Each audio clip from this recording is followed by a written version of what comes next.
Hello students, welcome to पढ़ो India. आज हम करेंगे क्लास फिफ्थ की एसएसटी की जो हमारी किताब है जिसका नाम हमारी दुनिया है, उसका पाठ नंबर 10 और पाठ का नाम है संकेत यंत्र। बच्चों, जो पहली बार ये वीडियो देख रहे हैं वो हमारे चैनल को सब्सक्राइब कर लें और बेल आइकन का बटन ज़रूर दबा दें ताकि हमारे वीडियोस के नोटिफिकेशंस आप तक सबसे पहले पहुंचते रहें। और चलिए अब शुरू करते हैं पाठ को पढ़ना। पाठ को पढ़ने से पहले हम इसका अर्थ जान लेते हैं। संकेत यंत्र। संकेत यंत्र का क्या मतलब होता है? बच्चों, संकेत का मतलब होता है इशारा करना, किसी भी इशारे से अपना संदेश भेजना। और यंत्र होता है कोई भी ऐसा चीज़ या मशीन जिसके द्वारा हम ये संकेत भेज सकें। तो संकेत यंत्र का मतलब हुआ ऐसे यंत्र या ऐसी चीज़ें, वो मशीनें जिनके द्वारा हम संकेतों को भेज सकते हैं। शुरू करते हैं इसको पढ़ना। सेमाफोर। पहला संकेत यंत्र सेमाफोर था जिसका आविष्कार करीब 200 साल पहले हुआ। एक फ्रांसीसी ने मनुष्य की बाजू की विभिन्न स्थितियों से विभिन्न वर्णों की संकेत पद्धति तैयार की थी। फ्रांस में रहने वाले एक व्यक्ति ने लगभग 200 साल पहले इस तरीके से मनुष्य की जो बाजुएं हैं इनके अलग अलग पोजीशंस से वर्णों की संकेत पद्धति तैयार कर ली थी। जैसे बाजू है तो इसका मतलब होगा ए, और अगर इस तरीके की बाजुएं हैं तो इसका मतलब होगा बी। रेलवे संकेतों का आरंभ। सेमाफोर से ही रेल सिग्नल का जन्म हुआ। बिजली का प्रयोग शुरू हो जाने पर इस संकेत यंत्र को 3 रंगों की ट्रैफिक लाइट का रूप दे दिया गया। तो सेमाफोर से ही रेल सिग्नल का जन्म हुआ था जिसको बाद में ट्रैफिक लाइट का रूप दे दिया गया। और आज भी यातायात के लिए ऐसे ही 3 रंगों की लाइट का प्रयोग किया जाता है। ये 3 रंगों की लाइट तो बच्चों आपको पता ही होगी। सबसे ऊपर होती है लाल, फिर होती है पीली और सबसे लास्ट में होती है हरी बत्ती, जिस पर कि हम ट्रैफिक लाइट को पार कर सकते हैं। अगला संकेत यंत्र है टेलीग्राफ, जिसका चित्र ये दिया गया है। लगभग 150 वर्ष पूर्व बिजली के उपयोग से पहले इलेक्ट्रिक टेलीग्राफ मशीन का आविष्कार हुआ। सैमुअल मोर्स नाम के व्यक्ति ने इसके लिए एक संकेत पद्धति यानी कोड तैयार किए थे जिसे मोर्स कोड का नाम दिया गया। मोर्स कोड से ही हम यहाँ से संदेश भेजते थे और जहाँ पर हमको संदेश भेजना होता था वहाँ पर इस कोडेड मैसेज को डिकोड कर लिया जाता था और संदेश को पढ़ सकते थे। और ऐसा पहली बार हुआ कि कुछ ही क्षणों में संदेश एक जगह से दूसरी जगह भेजा जा सकता था। फिर इसके बाद आया टेलीफोन, जिसका चित्र यहाँ दिया गया है। वर्ष 1876 में अलेक्जेंडर ग्राहम बेल ने टेलीफोन का आविष्कार किया। टेलीफोन एक ऐसा यंत्र है जिसमें बिजली की तारों में मनुष्य की आवाज़ यात्रा करती है। जब ग्राहम बेल ने अपनी पहली टेलीफोन वार्तालाप की, टेलीफोन पर बात की, तो उसने अपने सहायक से बात की थी जो कि साथ वाले कमरे में ही था। और ग्राहम बेल ने टेलीफोन पर उससे कहा था, वॉटसन यहाँ आओ।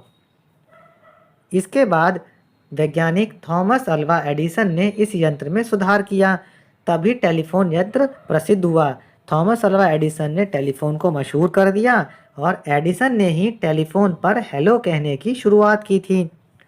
आज भारत के दूर दराज गाँवों में भी हम अपने दोस्तों और रिश्तेदारों से टेलीफोन से बात कर सकते हैं, उनसे कांटेक्ट कर सकते हैं।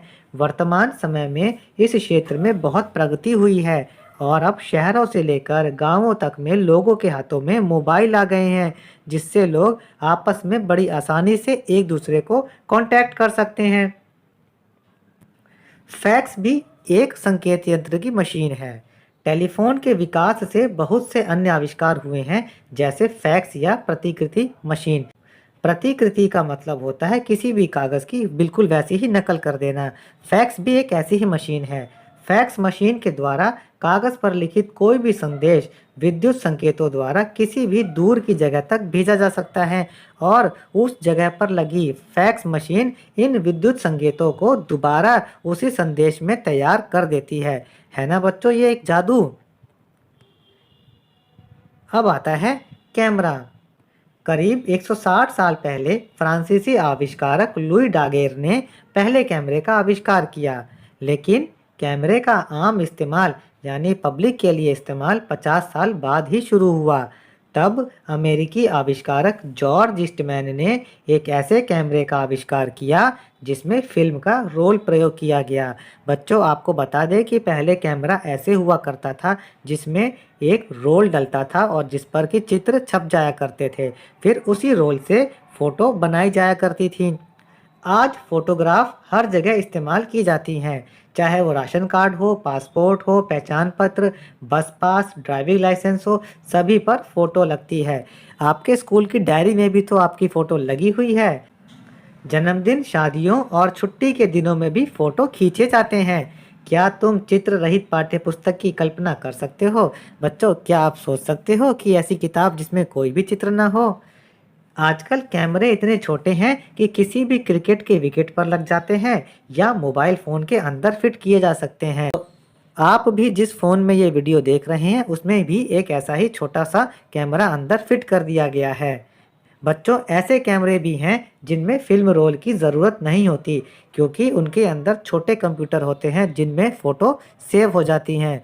बच्चों, आज हम इस वीडियो में इतना ही पाठ करेंगे और हम अब इसके प्रश्नोत्तर ज़रूर करेंगे, जो कि ये दिए गए हैं।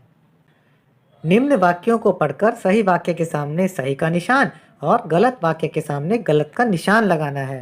पहला देखिए, पहला संकेत यंत्र टेलीग्राफ था। यह वाक्य गलत है क्योंकि अभी हमने पढ़ा कि पहला संकेत यंत्र तो सेमाफोर था।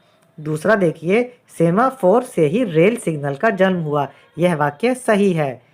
फिर देखिए, लगभग 150 वर्ष पूर्व बिजली के उपयोग से पूर्व इलेक्ट्रिक टेलीग्राफ मशीन का आविष्कार हुआ। यह वाक्य भी सही है। पांचवा देखिए, टेलीफोन पर हेलो करने की प्रथा ग्राहम बेल नामक वैज्ञानिक ने शुरू की। यह वाक्य गलत है क्योंकि हेलो कहने की प्रथा तो थॉमस एल्वा एडिसन ने शुरू की थी।